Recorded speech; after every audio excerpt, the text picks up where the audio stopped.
Hello, hello, je suis ravie de vous retrouver pour cette guidance oracle astro des balances et ascendant balance pour le mois d'avril 2025. Le bélier est votre signe complémentaire et opposé. Et comme vous le savez, le soleil vient de rentrer dans le bélier le 20 mars et il en sortira le 19 avril. Cette saison est particulièrement importante dans l'année pour vous, puisque le bélier va se positionner dans votre maison 7, votre maison qui correspond au couple, aux associations, à tout ce qui concerne la justice, la loi, les contrats, mais aussi le regard des autres vis-à-vis de vous. Autant la maison 1, c'est-à-dire vous en tant que balance, c'est l'image que vous avez de vous-même, autant la maison 7, c'est l'image qu'ont les autres de vous. Donc ce soleil va mettre en lumière tous ces thèmes. Attention, parce que le bélier est belliqueux, et positionné dans votre maison 7, il peut faire éclater certains conflits. Vous pouvez être dans une période conflictuelle, problématique. D'autant plus que, indépendamment du soleil, nous avons Mercure, qui sera dans ce signe à partir du 17 avril. Donc, votre esprit sera tourné vers la collaboration. La maison 7, n'oublions pas, c'est votre maison, c'est la maison de la balance. Tout ce qui se fait à deux, le couple, l'union. Et avec un signe de feu, ça peut amener un regain de passion, mais ça peut amener aussi des conflits, des désaccords, certaines problématiques. Le feu peut être destructeur. N'oublions pas aussi que Neptune a quitté le poisson et il vient de s'installer dans le bélier. Alors il est parti pour un moment, il va revenir dans le poisson sur une courte période, mais en attendant, il est là. Il vient de rentrer dans le bélier, il est entre 0 et 1 degré, donc il va toucher uniquement les balances du 23 24 septembre. Et donc, il va amener quelques troubles au niveau du couple, quelques troubles au niveau des associations, quelques problématiques juridiques qui peuvent être ennuyeuses. On peut aussi être volontaire pour faire une procédure parce qu'on a l'impression qu'on s'est fait avoir, que les choses ne sont pas justes. Vous allez être poussé à avoir beaucoup plus d'intuition et peut-être beaucoup plus courageux ou courageuse. Il ne faut pas oublier que la balance est un signe de paix, n'aime pas les conflits. Mais là, avec l'amas de planètes en bélier, vous allez être poussé dans vos retranchements. Alors, je fais un bémol parce que j'ai dans mes consultantes beaucoup de femmes qui sont avec des hommes balance qui sont des dictateurs. Ils sont beaucoup plus béliers que balance. Donc, il faut savoir que dans tous les signes complémentaires et opposés, vous pouvez avoir exactement la même configuration. Alors fondamentalement, la balance, c'est le signe de la paix, de l'harmonie, mais elle peut être totalement en désharmonie et fonctionner comme un bélier, dans la dictature, dans le conflit, la volonté de faire toujours des procédures et finalement d'avoir une vie remplie de procédures. Donc faites très attention, Neptune vient rentrer dans ce signe et il va falloir que vous réfléchissiez à l'orientation de votre vie et de votre mental. Le soleil ensuite va se déplacer, va rentrer en taureau le 20 avril.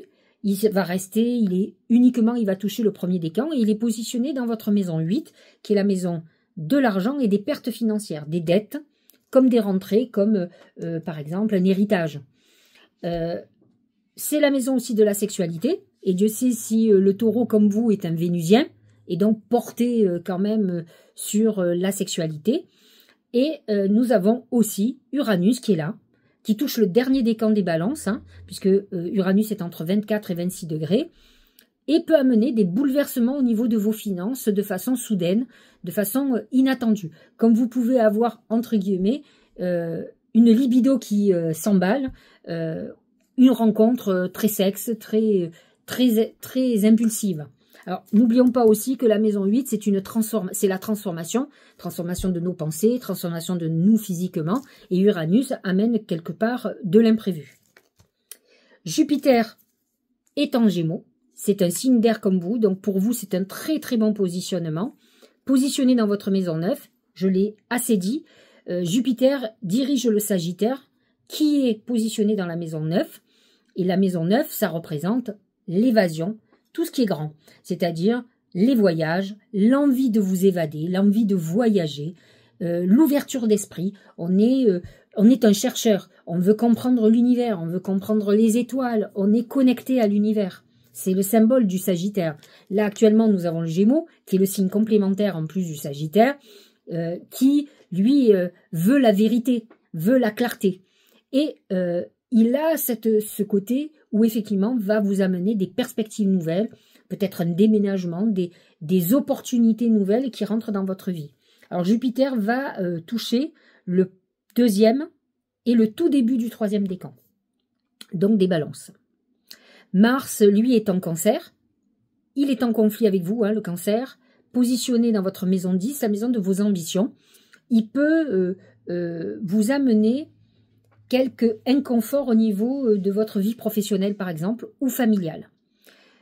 Mars en Cancer peut vous déstabiliser dans votre vision de votre avenir par des événements qui vont survenir familialement.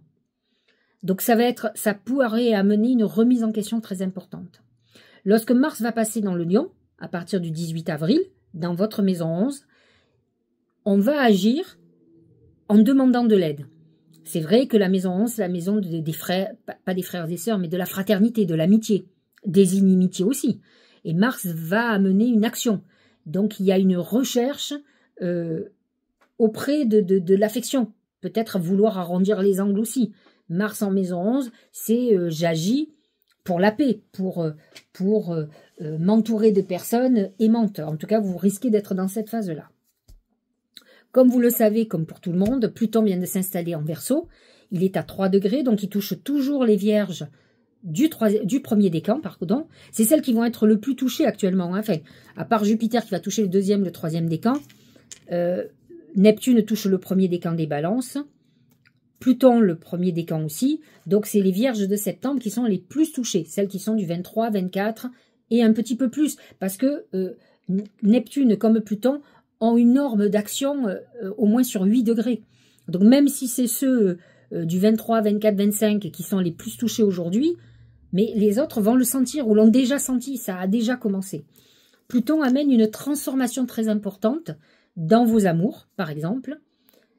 Je l'ai déjà expliqué, puisque Pluton est dans le signe du Verseau, il y a une notion de libération, mais n'oubliez pas que Pluton a une connotation de drame. Donc vous risquez de passer vers un événement dramatique pour vous libérer d'une certaine situation. La maison 5 représente les plaisirs, représente la créativité, représente l'amour et les enfants. Donc, mais c'est une maison chanceuse. Donc vous rentrez dans une phase où votre environnement amoureux, par exemple, va se transformer. L'amas de planètes en Poisson sont positionnés dans votre maison 6. Maison des obligations, maison de la santé et du travail. Les obligations, avec Mercure, Vénus et Saturne, vous pouvez être confronté à des obligations un peu compliquées, qui sont karmiques quelque part, comme de vous occuper de quelqu'un qui est vieux ou vieille, qui a un handicap. Donc on est dans quelque chose qui va toucher surtout les balances du dernier décan. Là actuellement, Saturne est entre 24 et 27 degrés et le nœud nord 27 et 26. Donc ça touche les balances qui sont presque scorpions, c'est-à-dire celles qui sont du 18, 19, 20 octobre. Vénus est dans cette maison, vous pourriez au travers de routines quotidiennes, c'est-à-dire aller faire votre jogging, aller faire du sport en salle, votre cours de danse, faire une très belle rencontre qui peut remettre en question beaucoup de choses dans votre vie personnelle. Mercure, c'est le travail. On est dans une période où on est focus sur le boulot. Ça va être bien mieux pour vous à partir du 8 avril. Surveillez quand même votre santé parce qu'avec un amas de planètes en Poisson, en maison 6, vous pouvez être dans une période de dépression et de soucis de santé. La nouvelle lune en Bélier, c'est le 29 mars.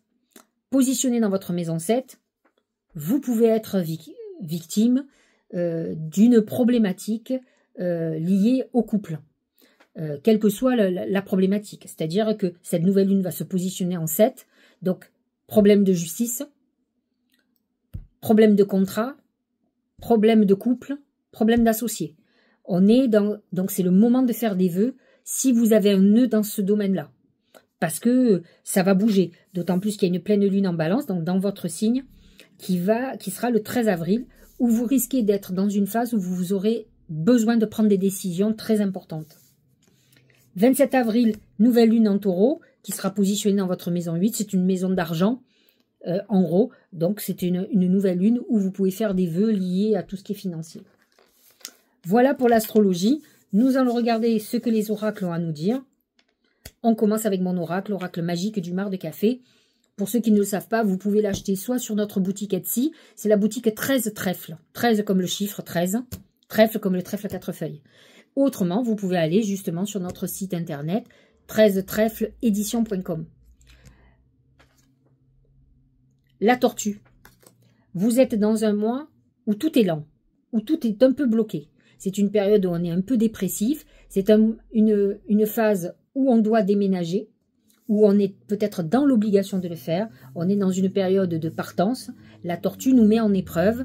Elle est à l'épreuve du temps. Donc, vous aurez l'impression que les choses n'avancent pas, que c'est très compliqué.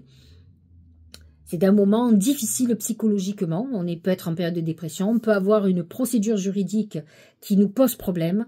On est dans une période de lenteur où on ne maîtrise rien, où on subit beaucoup plus qu'autre chose. Au niveau, ça c'est pour le mois. Au niveau professionnel et financier, c'est les yeux. Les yeux représentent le mauvais œil. Il faut que vous fassiez très attention. Vous pouvez avoir professionnellement des personnes qui vous en veulent ou avec qui vous êtes en conflit ou vous avez été, qui ont œuvré en silence contre vous. Et peut-être que les problèmes que vous avez aujourd'hui viennent de loin. À vous d'en être conscient. Alors ça ne va pas régler le problème. Mais par contre, dès qu'on fait des prises de conscience, on peut mieux se défendre, on peut mieux régler les problèmes. Tant qu'on pense que c'est la fatalité qui nous arrive, finalement, on ne comprend pas qu'il y a une intervention humaine derrière un problème que vous pourriez avoir, comme un problème professionnel, problème juridique. Vous pouvez avoir un employé qui vous pose problème, un concurrent, une concurrente, un patron, un collègue de travail. Peu importe la problématique que vous avez aujourd'hui qui touche l'argent et le professionnel, vous êtes dans une période où il faut que vous soyez consciente que des personnes sont malveillantes et agissent contre vous. En tout cas, ça touche vos finances, mais ça peut toucher votre vie professionnelle. Au niveau sentimental, c'est le livre. Le livre représente tout ce qui est administratif. Vous pourriez faire des démarches administratives, alors peut-être pour vous marier ou pour divorcer par exemple, hein, on est dans le juridique, mais on peut aussi faire des démarches pour son conjoint ou sa conjointe, pour l'aider. C'est vous peut-être qui vous occupez de tout ce qui est administratif et autres. On peut avoir un souci aussi, par exemple, un contrôle fiscal par exemple, c'est l'administration, dans le sens négatif. Comme vous êtes dans une période compliquée, voilà ce qui peut toucher le côté amoureux, qui n'est pas très glamour. Hein. On n'est pas dans une période idéale. D'ailleurs, Vénus est dans maison 6, hein, qui est la maison des obligations. Donc, on est plutôt dans quelque chose qui peut poser problème. Au niveau santé, c'est le palais. Le palais, dans le côté santé, représente l'hôpital. Donc, ça peut être la maison de retraite. Ça peut être aussi vous savez, quand comment on appelle ça quand on a eu un accident et qu'on vous a opéré, maison de rééducation par exemple, c'est un établissement médical. Donc vous êtes dans une phase, alors ça peut être pour faire des examens, comme vous pouvez être hospitalisé pendant un certain temps, ou en rééducation pour un certain temps. On est quand même dans quelque chose qui est un peu problématique de toute façon. Je vous l'ai dit, vous avez quand même la maison 6 remplie du poisson, qui symboliquement, le poisson lui représente la maison 12, qui est effectivement l'enfermement psychologique. Ça peut être une maison psychiatrique aussi, l'hôpital, la clinique, les maisons médicalisées, etc., etc. Alors, j'ai demandé à mes guides comment la chance allait se manifester. Et ça, c'est plutôt bien. C'est les blés. Les blés représentent le coup de chance financier. Donc, il va y avoir quelque chose. La chance va se manifester par des rentrées financières ou en tout cas, un mieux-être financier qui est annoncé. N'oublions pas que vous avez Uranus dans votre maison 8, qui est la maison de l'argent, des dettes, mais aussi des rentrées financières qui tombent du ciel. Et Uranus peut amener un événement que vous n'attendez pas, mais qui va vous faire souffler, on va dire, ou en tout cas vous faire très plaisir. Au niveau du Tao, c'est la prospérité. C'est exactement les blés, c'est-à-dire que vous avez un coup de bol financier, vous êtes dans une période où les choses vont plutôt bien. Vous pouvez faire une négociation, quelque chose. Je vous l'ai dit, hein, votre maison 7 est remplie. On peut signer quelque chose, une vente, que ce soit professionnelle ou une vente personnelle. Faites très attention quand même dans cette vente. Vous pouvez un petit peu vous faire avoir, surtout avec un associé. Mais globalement, on rentre de l'argent. Richesse, heureuse fortune, succès, expression de gratitude en aidant autrui, bien matériel. On est quand même, il n'y a pas que du... Voilà, il y a certaines balances qui doivent subir certaines choses, mais vous en avez d'autres qui sont dans une période plutôt faste, même si, en contrebalance, c'est le cas de le dire, vous avez quelques soucis autres. Hein, c'est-à-dire que peut-être que vous êtes dans une négociation pour faire une vente intéressante pour vous, mais de l'autre côté, vous avez d'autres soucis où vous avez l'argent qui part. Donc, vous êtes en attente de la conclusion de ce contrat pour pouvoir payer tout ce que vous avez à payer. Donc, on est quand même dans un truc qui est entre deux, qui est mitigé, qui est presque équilibré entre le négatif et le positif. Regardez ce message. Regardez la belle balance que c'est. Je trouve que ça va très en harmonie avec votre signe. C'est le choix.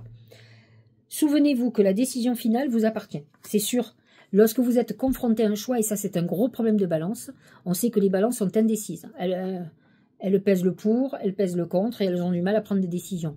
Là, malheureusement, vous êtes confronté à vous décider. Donc, vous allez être dans une situation de choix qui n'est pas toujours facile, où il va falloir trancher. C'est la base même de la balance. Donc, de toute façon, c'est vous qui décidez, personne d'autre à votre place. Donc, sachez quelle est la bonne décision. Essayez de ne pas prendre de décision par peur, par obligation. Essayez de prendre du recul, de vous apaiser et de réfléchir à tête reposée et non pas sous la pression, sous la peur, sous les doutes. Parce que ça, c'est pas bon. Et c'est le problème des balances, c'est qu'elles savent jamais quelle décision prendre et en fait, elles n'avancent pas. Donc là, vous n'allez pas avoir le choix, vous serez au pied du mur. Mais alors, tant qu'à être au pied du mur, réfléchissez bien, prenez du recul avant de prendre la décision qui doit être la bonne. Ici et maintenant, l'intensité du moment présent vous plonge dans une profonde paix, une merveilleuse créativité. Effectivement, plutôt que de vous laisser happer par tout ce qui ne va pas dans votre vie, regardez tout ce qui est merveilleux. Vous avez certainement au fond de vous ou dans votre vie actuelle des très bonnes choses aussi qui se passent, qui sont favorables. Et vous êtes dans une période où vous pouvez obtenir la paix. C'est votre quête, c'est votre Graal à vous, la paix. Vous cherchez la balance, cherchez l'équilibre et l'harmonie et la paix intérieure. Donc vous pouvez complètement la trouver si vous arrivez à vous concentrer sur ce qui est très bon dans votre vie actuellement et non pas sur les problématiques. Parce qu'au plus vous vous concentrez sur le négatif, au plus vous allez être mal. Et donc vous allez en perte d'équilibre et de votre paix intérieure. La paix intérieure vous permettra en plus de trouver des solutions à ce qui ne va pas dans votre vie. Donc vous avez tout intérêt à prendre du recul, à lâcher prise et à vous concentrer sur ce qui est bien dans votre vie. Et ensuite, de régler ce qui ne va pas, ce qui est en déséquilibre. L'éveil. Éveille ta curiosité, ta spiritualité, ton esprit avec toutes ces choses et ces sujets qui égayent, stimulent et enflamment secrètement ton cœur. C'est Jupiter en maison 9, ça. Vous avez quand même au-dessus de la tête une très belle protection. C'est-à-dire que dans toutes les galères que je vous dis, vous avez quand même des planètes, même comme Pluton, qui est dans votre maison 5 quand même, qui est une belle maison. Vous avez Jupiter en maison 9, qui vous protège, qui sont en harmonie avec vous. On ne peut pas éviter certaines choses, mais vous avez malgré tout une très bonne étoile. Donc au plus vous allez vous éveiller à la spiritualité, comme je vous disais, au plus vous allez travailler pour avoir la paix intérieure, vous ne pouvez pas éviter des événements qui ont surgi dans votre vie, parce que c'est comme ça. Vous ne pouvez que prendre du recul et réfléchir aux meilleures des solutions, et vous concentrer sur tout ce qui va très bien dans votre vie. Dernier oracle, c'est le message de vos anges gardiens. C'est enfant. C'est la maison 5, hein, Pluton en maison 5. La relation que vous avez avec les enfants fait partie du but de votre vie. En fait, c'est ça que je vous dis. Plutôt que de vous concentrer sur tout ce qui vous fait de la peine, concentrez-vous sur ce qui vous fait du bonheur. Dans la vie, vous venez de vivre un deuil. C'est terrible. Mais ce sont les choses de la vie, malheureusement. Alors, bien sûr, je ne dis pas qu'il ne faut pas pleurer. Mais peut-être que vous avez aussi des joies avec un enfant ou des enfants. Concentrez-vous sur ces joies-là, parce que ça, c'est la vie. La mort, c'est tout autre chose, c'est quelque chose qui détruit. Essayez de nourrir le souvenir, plutôt que de nourrir la tristesse. Rappelez-vous des bons moments, regardez les photos, les vidéos. Tout ce que vous pouvez garder d'ailleurs, c'est ce qu'on devrait tous faire. Ne pas pleurer quand les gens sont plus là, mais nourrir leur présence plutôt. Et donc, essayez de travailler. Apparemment, un des plaisirs que vous pourriez avoir, c'est les enfants, ou vos enfants. Donc, nourrissez ce bonheur et cet échange que vous avez avec des personnes qui peuvent vous redonner le sourire et non pas vous focaliser sur vos problèmes. On a tous des problèmes, plus ou moins importants, mais vous avez quand même cette année Jupiter qui est votre ami, qui va vous aider et qui vous aide. Hein. C'est sûr qu'au plus les planètes en Poisson vont partir, il y en a certaines qui seront parties le mois prochain. D'ailleurs, toutes, elles vont partir le mois prochain. Donc, en fait, il ne restera que le nœud lunaire, mais Saturne sera parti, Mercure sera parti et Vénus aussi. Donc, ils vont laisser place au Bélier, qui est quand même important pour vous. Donc, vous allez avoir, par exemple, un mois de mai très, très important. Mais tout se prépare en ce moment. Donc, prenez le meilleur du quotidien pour pouvoir supporter les aléas de la vie. Et la vie n'est pas de tout repos. On a tous nos problématiques. J'espère que cette guidance vous aura éclairé. Je vous embrasse, tout d'abord. Vous verrez, ce n'est pas un mauvais mois, mais c'est vrai que pour certains, c'est une période difficile sous tension, d'événements, quels qu'ils soient, que ce soit des événements personnels, professionnels ou autres. Si vous avez des balances ou ascendants balance qui pourraient se retrouver dans ma vidéo, partagez-leur, likez, mettez un petit commentaire. Je lis toujours les commentaires, tous. Et je fais de mon mieux pour y répondre dès que possible. Je vous embrasse, je vous remercie de me suivre et d'être fidèle. Et je vous dis à très bientôt.